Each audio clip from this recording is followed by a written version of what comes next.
Fans, y'all, welcome to Fans Forgotten and Never Signed, the pilot beginning of it all. Mr. N.S.I.N.S.E is here. I am branded, and we're here to just give you a nice tutorial about the beginning of why are we, what is in store.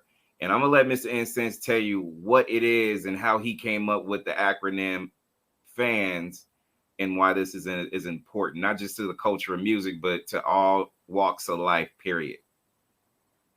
All right. Appreciate the introduction, Brad. For those that don't know, FANS stands for Forgotten and Never Signed. And basically, how we came up with the concept is over the years of probably I don't even want to do the math or whatever, but since about mid-90s, just dealing with artists and producers and stuff like that over the time. I always ran into certain artists like that could not, they were very good at their craft. Maybe they didn't have the resources at the time to, really just break in and make a mold in the industry. So, but one thing I never did is I never forgot about them. And the ones that stayed in contact with me, and even the ones that haven't been in contact with me in a while, we're going to try to get up with these artists and producers and make sure we can try to give them their just due, especially with the way technology is now. It's totally different from when we were, embarking on different avenues of the music industry or whatever. So, and this is going to be something that we're going to get artists from like all around, different part, California, Texas, Georgia, New York, you name it. We've got access to those type of artists and stuff like that. It's important to add to it as well. They won't be forgotten by us clearly, but also there's a way to figure it out where we could also have these artists be remembered in a sense where there's a lot of new people that's going to be coming in, never hearing their music or anything else before, listening to it for the first time. So it's important not just to give them their flowers, but also to introduce them to a new audience as well. And I think that's important, not just, again, for the culture and entertainment, but also for the appreciation that we are giving to these artists and entertainers who have not been forgotten, but also they haven't been signed as well. So this is going to be a great journey that we're going to embark on. And it's going to be Mr. N.S.I.N.S E and myself and the people. And we're looking forward to it. Yes, sir. Yes, sir.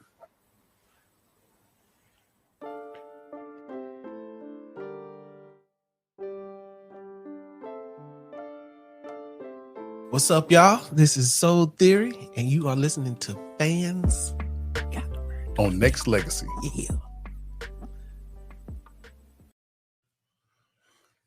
All right, y'all. This is IamBranded, Mr. N.S.I.N.S E. We have Soul Theory in the building on this edition of Fans, and I'm happy. I'm happy that I'm here to hang out with y'all. So, it's been a minute. Like literally, it's been a minute. I haven't literally seen y'all physically, but it's just like I was saying before we went on the air. Y'all have heavy history with what I'm doing, what I've been doing with this brand called Nexxlegacy. Then it was like on some vintage music, strictly just music. Now it's kind of evolved to a bigger stage, a bigger platform with 24-hour radio, music, interview content, all that good stuff. So not only am I happy to have y'all back within the circle, it's good to be able to be here and not just catch up with y'all, but just talk music, the impact it can make, what's going on in the industry now, and how, in my opinion, we need more shows like this to spotlight y'all's music. I'm hearing a lot of different things as far as what we could do to be able to market it and put it on a bigger stage. And I think it's just important to be able to have dialogue. So fellas, welcome. Appreciate it, man. Appreciate you having us on. We're glad to be here. Yeah. Thank you. All right, definitely. And as Mr. Incense will pop back in shortly, I wanna start, you know what I'm saying, just catching up with y'all and just be like, how y'all been, not just as a collective, but what have y'all been up to in general? Well, well, me, probably around 2014, that's when I started my family journey. So, um, got married, started having kids, and working, got a pretty successful job. So, and with the same thing from Soul Theory, other things spawned it off of that environment. So I've been into photography. I'm a professional photographer, getting into videography, been doing that lately. I do a lot of stuff, make shirts, graphic design. I'm always doing something. So that's kind of what's been occupying my time lately. And then me and my wife, we started a business probably about this is our year 4. So we have a kid spa that's pretty much open on the weekends. So that kind of keeps us more or less her tied up. But I kind of run the outside. And so that's kind of what I've been doing the last few years. Well, been like a decade now, a little bit over a decade. So yeah. All right, not to pivot, but how is the kid spa working out for y'all? Because we don't hear too much about kid spas in California. So Oh, really? Yeah, it's going great, man. Like I say, year 4, we have a monopolized market here because the closest one is in Atlanta. So we pretty much have people driving 2.5 hours just to come here from Savannah, from Albany, from basically South Georgia. We're in Central Georgia, so they're driving from South Georgia to from the East Georgia. We was only shut down maybe about 3 months during COVID, and we thought that wow. it was going to be an issue when we opened back up. Like, man, because this was only after like year 2, so we was a little worried how it was going to be. But man, people were like pretty much standing at the door waiting, like, when y'all gonna open back up? So we actually started booming even harder after that, because the thing is, it's a great concept that my wife came up with, because somebody's gonna always have a birthday, so Right. it's going great. I All mean, right, because well, you honestly only hear spa days for women. You don't hear it for kids. Right. So the fact that Yeah. that's heavily pushed out their thing. So we're Yeah, gonna they talk come in and about get. we're gonna talk about your spa business and other business ventures y'all got going as well. In addition to just going through life in general, what else have y'all been up to individually? So because I know life, kids, marriage, all that stuff can kind of take place. But what else have y'all been up to individually? well, me in particular, after our second album, I think I decided to go back to school. Uh, and I went to aviation maintenance school. I can learn how to work on airplanes. Um, since then, I worked at 3 or 4 different places. Gulfstream is one of them. And now I'm back home working on military planes. I can't tell you what I'm working on because I have to kill you. But other than that, family, married. Been married 7 years now. 6 kids. So yeah, busy. Yeah, me personally, man, since right then, like the second album, I think I was getting ready to move at the time. I moved to West Virginia, um, around 2010. Got married. Been married for 14 years almost, or 13 years. I can't even add. Seems like they all 20, 30 years. Seems like. No, I moved to Harrisburg. Ran a business in Harrisburg, Cincinnati, Ohio. Moved back to Georgia. Was an educator for a while until I came into a opportunity to help another brother of ours. We all know very well, Kevin, run a black-owned vodka brand named Island John. It's actually on my shirt. This is the brand, Island John Vodka. That's what I've been doing, for a while. I do it full time. So that's what I've been doing since then. Busy life, 4 kids, 4 boys, 4 amazing kings. So, I can't complain about anything. So y'all sound like y'all are grown men doing grown men things, handling grown men responsibilities with family business. etc. Let me slide music into this for a minute, probably a little longer than a minute. So Yeah. I was connected to y'all through Incense right here because I remember that multiple times I used to spin y'all record, and there's live voice, of those moments. It's kind of like geeking out as a fan, right? Because I'm like, uh, this is business right here. These fellas is top of the line, doing amazing work and different things of that nature. So there's a lot of old school, like, audio footage of me just being a fan. You know what I mean? Not just a radio guy or promoter or an interviewer. I was really, caught up in the rap show theory and everything that is everything when it comes to y'all music. Appreciate it. So I'm gonna put a spotlight in a different direction and talk to y'all about just the atmosphere y'all took on when y'all dropped a couple of hours, like from the first to the second.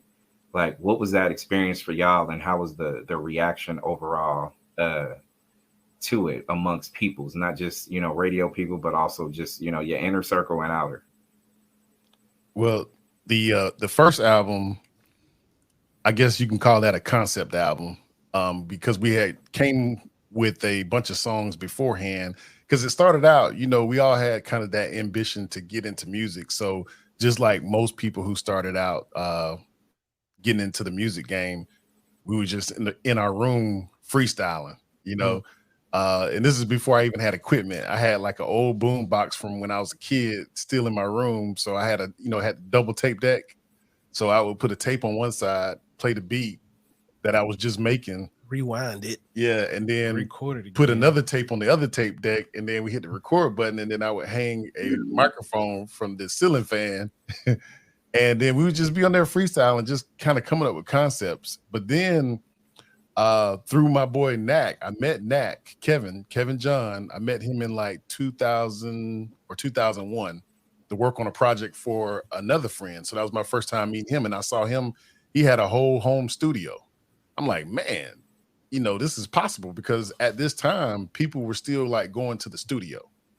And so I was like, okay, you can do a home studio. No, this is when this kind of took effect, all the equipment and everything. So I immediately got my income tax and got speakers, BR1180 track recorder. I think it had like 16 tracks on it. A CD burner. Yeah, I went and got a condenser mic. Basically, mentorship through Kevin, being his like mentee. I just was kind of getting like, hey, what you got? What I need? And so then that's when we kind of started just taking that approach and doing it for real. We're like, okay, who's in and who's not? Let's start weeding out, because when we first started out, it was like 1 million people. It was like 25 people. Yeah. We was like the first Wu-Tang before Wu-Tang came out. And these guys know I kind of wanted to take it serious. So I kind of just started asking people, like, not axing, but axing, like, look, this ain't working, 86. And then that's, yeah. And a couple of them wanted to fight in the studio. Yeah. Wow. And because I think people saw what we were doing, and everybody, and then that at that time, me personally, I kind of wanted to run it like a boot camp, because one of my favorite movies is The Temptations, and also one of my, I guess you could say, heroes, besides Quincy Jones, but was Berry Gordy, and how he used to run, Motown, and everything was right, done through an assembly line, because he worked at Ford. So I kind of adopted that same method when we used to do songs. Like, we might record a song, but is it good? We wanted to be different than everybody else. We're not just going to make a song, throw it on a CD, and then start passing it out. Like, no, we're going to sit here and record the song 30 times if we have to. Even if it's fire and everybody think it's fire, it ain't good enough. Scratch it. We'll dump. They know I'll delete a beat in a minute. Like, this is trash, because I'm iron sharpens iron, So when we came up with that first album, about midways through that first album, that's when we came up with the name 365 Days, because that name came because we worked on it literally for 365 days for that whole year. And personally, I didn't do anything. Like I wasn't with no chick. I was just in the lab every day, just making songs, making beats. You know, me and him were pretty much kind of he lived next door to me. So that made it better for us to always just be together all the time, come up with concepts of songs. You know, Shad was over there all the time. And then of course we have it's a Soul Theory camp. So there was other dudes always coming through as well that appear on the album. But that's how we came up with that concept, was 365 days. And we had like maybe 30 songs, 35, 40 songs or something. And then that's when we kind of was conducting our own social experiment like Barry Gordy do when they have, you know, he used to call all the producers and executives in, and then they would have like a listening party. Yeah, listening party, quality control. Right. And it's like, okay, we need a good 18 songs out of this 30 or 40. And then that's when we would kind of break down and say, okay, these are the songs. And then that's how we kind of came with that first album. Yeah. Got something to add to it? No, you said it. But and then let me add on by saying, like, just your projects I still listen to, you know, and I know it was back in the day. I just have, you know, like I said, I'm not even trying to be biased. I'm just keeping it solid as I feel, because music is supposed to be, you know, pure energy and emotion, you know, and effort. Because I think at the end of all days, you know, a lot of people know that if you do a 3-minute track, it's not going to take 3 minutes to do that song. That's going to take, you know, depending on how long you're in the studio, it could take a while for it to get done. You say that in a sense. Yeah, you say it took a while, but another thing that we were disciplined on was learning your track, learning your verse before you stepped in that booth. Right. So you can go in, do your verse, and get out. And if you needed to do it over, we ain't spending all day on one person. Yeah. You get in there, do your thing, and then come on out. Hey, because I don't ever recall. That's how a lot of folks got. I'll tell Tarik, like, hey man, tap on the door and tell him it ain't gonna work. Like, he got to come out. I don't recall one time where you got to piece a verse in. If you don't get your whole verse done in that take, no man, they ain't done. You ain't taking and piecing in. Get it done. No. Hey. Yeah, we didn't do no what you call it, punch in. Yeah, I'm gonna punch you in right here. We didn't do that. And so, and he used the key word that all of us were big on, and that's kind of what I was pushing since, you know, we was at my crib or whatnot, was discipline.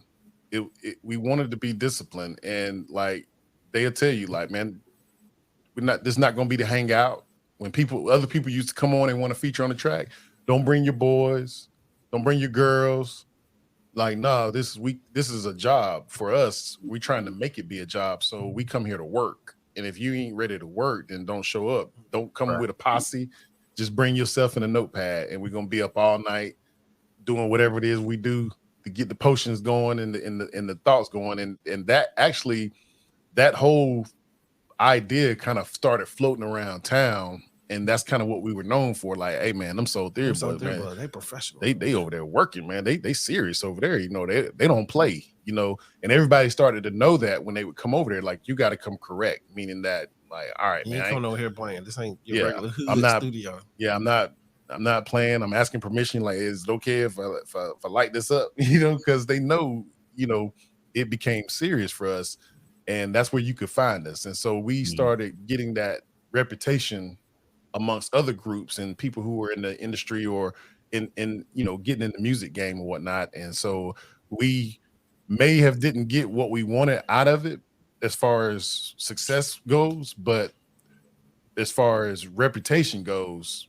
we still get that respect. And especially when we came out with the second album, it's like, man, you know, y'all be on some other type of stuff or whatever, you know, as far as where we're at in a local small town in the South, you know what I mean? So people were always astonished. Go ahead. Can I add on to what you're saying? And before Mr. Incense has any questions and stuff, let me say this. I feel like y'all second album, a well-rounded album. The first album, you could tell it was just a vibe, right? The second one was a vibe, but it was also a mature vibe. It was more, to me, it was more of an extension of your growth as artists versus that freshman album that just had y'all wild and free, just being who you are. This one seemed a little bit more structured, a little bit more on, more with a heavy hand, but also a real mature vibe, even more so than the first one. So you know how you always put up, your first versus your second, which one? Nah, it's 1 and 1A in my opinion, just based on the fact that, as media folks and fans, we are supposed to pay attention to the growth and the maturity of certain projects, right? Like, I'm gonna have some favorites on the first album, clearly, but also there's new favorites that's gonna add to the legacy that y'all created. And you mentioned something about success. I always look at it, not necessarily mainstream, but when you arrive, as you touch the soul, pun intended, of specific people who never knew your music up until they first heard a song. And if it's 1, 2, 10, 20, 50, 100, 100,000, so on, you won just by that. And it, you can perform with a crowd of 1 or 100,000,000, they're gonna catch that vibe, and I think that's cool. So let me ask y'all this: 2 albums in, life changes, certain things happen. Did the music stop based on that, or was it like a certain feeling you had about the industry that made you kind of take pause? I think it's a little bit of both. Life got in the way. I won't say got in the way, but life did happen for all of us. We had one of our members had died. Actually, today is his anniversary, or 4, 5, 6. A death day, or anniversout. Yeah, he died today, 17 years ago. So that kicked that first, splitting up. Wow. Shout out to Ronnie Harlowe, Yeah. Ronnie Lowe, Ronnie Pro. He was our DJ. Wow, yes, shout out. And man, I hate to interrupt real quick, Tarik, man, but man, I didn't realize we set this up. I didn't even think about that. Yeah, the day is April 5th. Yeah, 4, 5, 6. Yeah. 4, Wow. 5. Yeah. So that happened. Just life just got in. I keep saying got in the way, but it didn't get in the way. Yeah. It just, God takes you where He wants you to go. So yeah, everybody had different things going on. And then for me personally, once again bringing Kevin back into the picture. Kevin had to hook me up with this chick that Hanif knows as well, Nicole. So I had got with Indigi Music, and then I started producing, doing the reality TV shows. And so, and for me, that I was getting paid. So I was like, okay, I see a whole new avenue, because for me, I'm not saying that hip hop had a deadline, but for me, I did long time ago, being that we started when I was like 21, 22.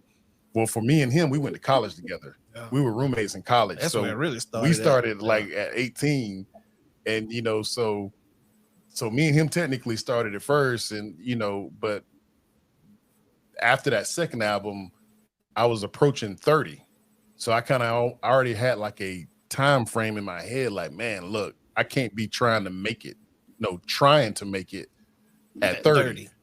Now, if we already got a deal, or back then when they were still doing development deals, and we were getting some type of progress, then okay, we would keep going. But for me personally, I was like, okay, maybe it's time, everybody's got something going on. One of our other DJs, he moved to like Atlanta, then he moved to New York. And then so like now we're out of a DJ, because that gave us a good stage presence to have our own DJ. One of the other guys that are part of our camp, he moved to Atlanta, so we didn't see him. Basically what made us great together was all being in Warner Robins and being close by each other and be able to link up every day. So when everybody kind of started moving, I believe Shad moved to like Atlanta for a hot second, so he wasn't around, and it was just really just me and Kenny left. And then I'm hitting 30. I'm like, well, it might be time to just do something else. And I'm 35 at the time. So 35 trying to be a rapper with a newborn baby. He had a baby. It was tough. It was tough, you know. It- You got to it- do shows, and your baby mama like, you supposed to be home, you know. Go ahead, Shad. Honestly, Like, with me, one of your I moved to kids West was Virginia at the time, and I moved to West Virginia, and I just so happened to link up with I have a lot of family in the area where I'm at right now as we speak in the studio, and half of my family does music. So when I thought I was done, I actually did more, and I honestly had multiple shows in Pittsburgh. I did multiple shows with Bone Thugs and Harmony. Did shows with Petey Pablo, Bone Crusher, J Hood, uh, a few people in the area. You know, I still in the West Virginia area. They still knew of me doing music, but I just to be honest, it wasn't the same quality. You know, I think I was doing it at that time for a hobby. I didn't really think Rashad was going to make get a record deal and blow. I really didn't think that Soul Theory was what I thought was the real deal. So I think I was just doing it, and it just happened to. I ran the clubs. I was able to throw parties, do shows, so it just was easy. So. Yeah, and I didn't completely stop music, so it's just that the Soul Theory stopped because during that same year, which is 2009, I opened up an actual studio, and he started out with me. I had a studio on this area called Russell Parkway, so this was like my first brick and mortar business, and I opened it up with a female friend of mine, which I was introduced to by Hanif, who is also on the second album. Yeah, she's on the second album, April Crawley. Shout out Shout to out to April April. Crawley. Yeah, so me and her opened up a studio. We wanted this one-stop shop idea because she did piano lessons and vocal lessons, and then I was running the studio side. So we were doing good. So for me, music didn't really stop. It's just that the whole Soul Theory idea stopped. But I heavily miss it every day because that's pretty much, I still listen to it all the time. You know, you can ask my wife. Anytime we go on a road trip, that's probably what I'm going to play. It'll get me. Hey, it'll get you to Atlanta. It'll get you to Florida. Especially if you listen to the Hook Don't Soul one, because it looked like I think it sound like you listen to the radio. What'd you say, Tarik? I said, especially that Soul Theory album, the Soul Theory Hook Don't Soul one, as it sounds like you listening to a radio, that was the whole concept of it. We're doing it on the radio because we wanted you to listen to the whole thing, and it made it sound like you listen to the radio, so you get commercials and all that stuff too. And that album, you can really literally ride the whole album, and that's one thing that impressed me about these guys, man. And I linked up with them through mutual friend Kevin and my prior business partner. We had a label back in 1999 called Root Records, and one of the artists that is in their camp was on our label too.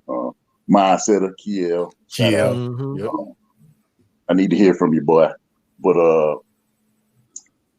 I loved it, man. Once I was introduced to them by Kevin, man, he hit me to their music, man. He's like, "Neat, you got to hear these dudes, man. They're about their business, man. They sound good. They want it, And unfortunately, people don't understand how the industry works. And I mean, I've been dealing in and out the industry since like 1995-ish. You know what I'm saying? And first of all, I'm glad that, we started this, and I wanted them to be the first. This is the debut show of F.A.N.S. And what people don't understand, F.A.N.S. stands for Forgotten and Never Signed. Forgotten and Never Signed. And I got a host of people all over the country, different states, whatever, that I work with, just like them. But to me, I felt it's partially my fault, because I was like, they didn't get their just due. Yeah. So I said, if I ever had an opportunity to try to get them their just due, I'm going to do it no matter what. I appreciate that. Yeah. For one, this is why you guys are the prime reason, not the sole reason, but the prime reason why we are doing this show. Man, and that's why I had you guys awesome. on first. That made me feel good on the inside. That's why we had you on first, because I mean, we gotta. I mean, I play your stuff for, man. Like I was telling some of y'all, man, damn near from 8 to 80, man. People are feeling it. Yeah, and I appreciate it.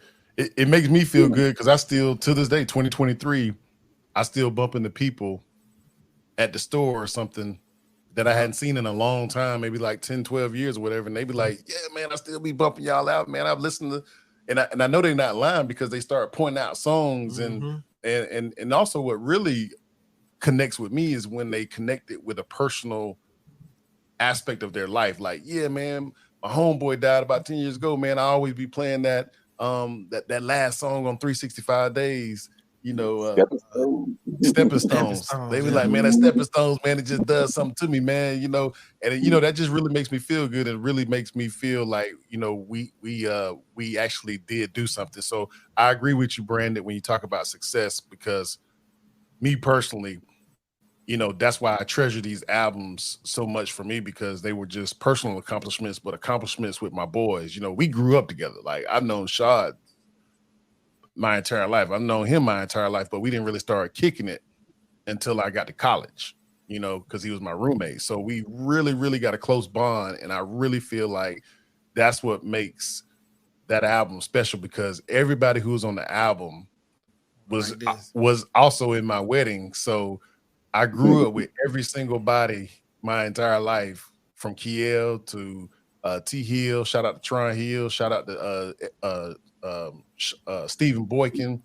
You know, we're talking about 4 years old, 5 years old. So everybody who's on the album, we all connected. And I think that's why you get that, why we can be funny, why we can be silly, why we can be serious, and why we can just really connect and vibe with each other because we know each other.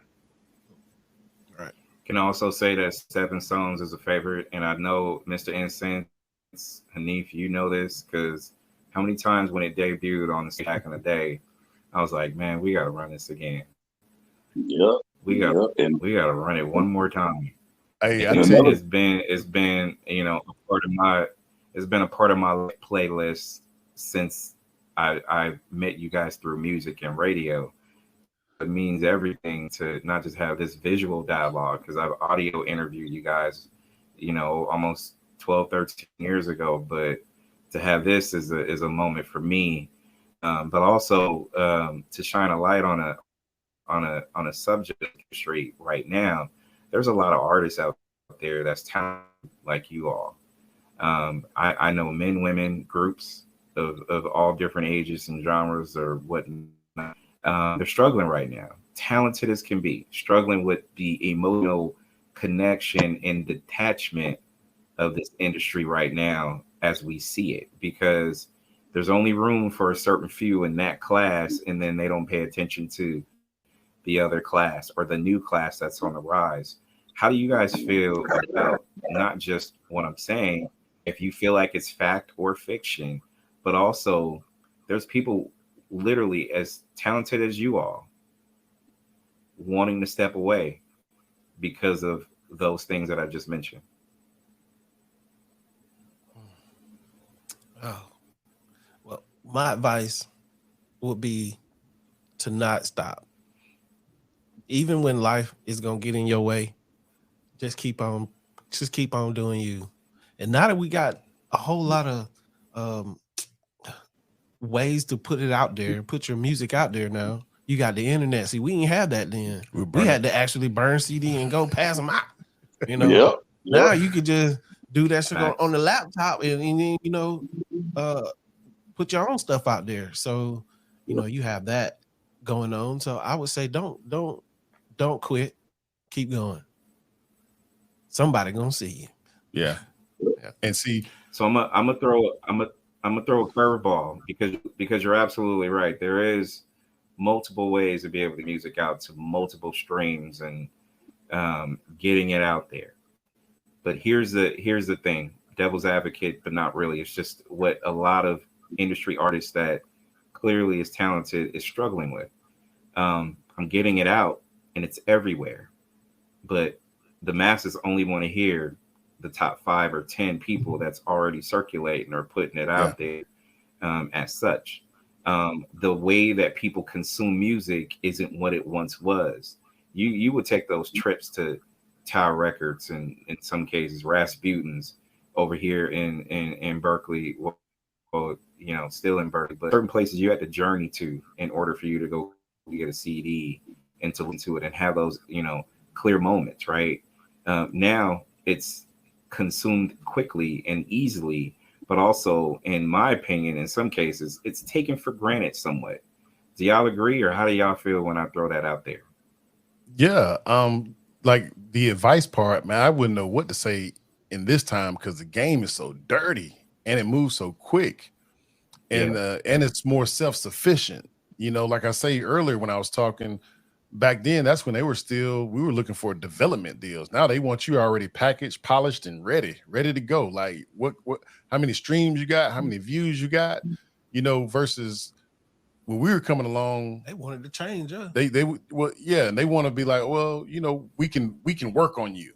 You just, you know, we'll give you that development deal. We'll put you on the shelf, or we'll give you a distribution deal. They were still giving out, you know, certain kind of deals, but and also a difference is when we were coming along, music lasted a little bit longer.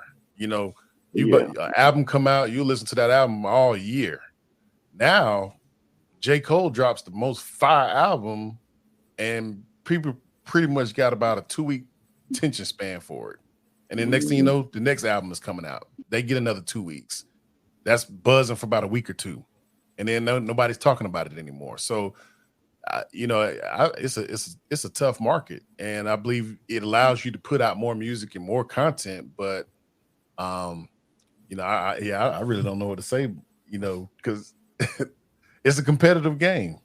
Yeah, it's a lot of people out here. Yeah. That is trying hard. I would just say, you know, why are you doing it? You know, whatever reason you're doing it, you know, just stick to that reason. If you're in there trying to get a deal or something, that's not what you should be doing. If you're doing it because you're passionate about it, if you're doing it, if you have an end goal, I'm doing it for this reason, promote this, do that, you know, put your plan into motion, you know, work your plan. But outside of that, you know, I wouldn't say give up, but definitely, you know, have a plan and a purpose and a reason. Don't just be out there just trying to make music to go get signed by somebody, because that's dead. Yeah, I agree with Shad. I would echo Shad if I had to answer exactly what Shad said, because the important thing about us, when I keep talking about deals and stuff, that ain't what we were looking for. We really just blazing up in the studio and just making music and then just sit there and listen to it, you know. And it came out with some hot fire stuff. Yeah, it was really outside forces that like, hey man, y'all need to do shows. Hey man, y'all need to sell CDs and y'all need to put it out, you know. And then that's how that really come about. But really, we was just content with like just flooding Warner Robins with our stuff. We just like making music in the lab. Honestly, you know, I'm a East Coast rider. I'm an Outkast rider. You know, I love like the Locks, you know, Mobb Deep, you know, Outkast definitely. But then outside of that, it's us. The Soul Theory. Yeah. One thing I like, you know, one thing I like about the whole both of the Soul Theory albums is if you listen to both of them, you notice that we never mention what year it is. And that was for a reason. Because you're still listening to that album almost a lot, and it's 2023, and we made them albums way back in 2003 and 8. Yep. You know, and people don't know what year it is. You don't know that. You don't know. Go by that CD today in this show and be like, except for the last song on Hooked on Soul, which is Hooked on Soul. I did say that's the only time it was mentioned. I did say 2006. I'm grown, and that was it. And that was only because I was referencing. I was talking about our DJ, because that song was kind of pretty much a dedication to him. Yeah. Because he starts it out talking about Ronnie. And so I had to mention 06, you know. And so that was the only time a date was mentioned. You're right. Hey, BK, go ahead and give him a little history about Ronnie. Well, Ronnie lived next door to me, actually, but we worked together. And I'll make it real quick. And so me and him, we were working together, but I was, I was working on album with my boys. And so I didn't think he was into music like he was, especially our music. He was a white dude. And so I was judging a book by its cover. And he was a quiet guy. So I had to, when he started working with me, I had to train him. So he had to sit like next to me in my little cubicle area, and he would see me with my laptop out or whatever, and then he would start asking questions. I was like, yeah. He's like, yeah, man, I do a little music too. I DJ. I was like, you DJ? What? Man, I went over his house that night. I was like, man, you DJ for real? Like because he was a battle DJ. Like, he like scratching, and so he was just making all these little mixes on his CD. So I invited him over to meet everybody else. And then he came over, brought all his stuff. He met the guys, and then I was like, look, you want to be in the group? We need a DJ. Yeah, we need a DJ. This is cool. And then he ended up moving next door to me because I moved, and then he was looking for a place to stay. So then we was living in these condos where they're like attached to each other. And he was living to the condo next to me. So that made it even great. Then he was like, hey, my best friend DJs too. But he's in college. So he came home for like a break one time, and then he brought all his equipment, his DJ equipment. So then now we had 2 DJs, which they call themselves Scratch Supremacy. And so his name is Eric Blevens. Shout out to DJ Root. And so then Eric came on board, and we was like, man. And then, so we try to make a concept for that. How like during the show, they have a DJ battle. Yeah. So they used to scratch their ass off, man. So but yeah, that he was just a good dude, man. Hey. But these 2 dudes were also in the motorcycles. So they both had motorcycles, and Ronnie, man, he was a stunt driver. So he was like the guy that like standing up on the motorcycle, going like 130 on one wheel. Oh yeah, on one wheel, standing up on it, going down the interstate. And so tragically, as good as the rider he was, that's how he ultimately died, is on a motorcycle accident. But what's crazy is he wasn't doing any kind of stunts. It was just a freak accident where he hit a culvert in the road, and it sent him on to the side of the road, and he started fishtailing and couldn't get control, and he ran into a tree. And so yeah, man, it was a crazy day. Me and him actually were together. Wow. I came out and picked him up, and but he was a good dude, man. He was a real good dude, quiet, humble, giving. He was always giving, like, hey, no, you can have this, you can do this or whatever, So man, he's just a good dude. The people came and picked us up when we got pulled over. Yeah. Coming from a show. Yeah. Came all the way to Atlanta. Yep. Yeah. Come get us. Got pulled over. Somebody didn't have no license. I wonder who that was. Wow. Who's that? Hey, a couple of quick ones with Soul Theory before we wrap up. One thing that I will say is when this is airing live, but also this will get interview rotation on Nexxlegacy Radio this coming Monday. This interview, along with of your music for the world to listen to. So there's going to be technically an hour break that will run out to the masses of the United States and also in other countries, just as a reminder for people in the industry as far as how you capture moments, souls per se. Way when it comes to music, I think it's important for us to be able to share the wealth of information. People that's listening to you for the first time, whatever the case may be, celebrating your music legacy is still important. So I wanted to throw that out there. But also, what's next for Soul Theory? Is there a next?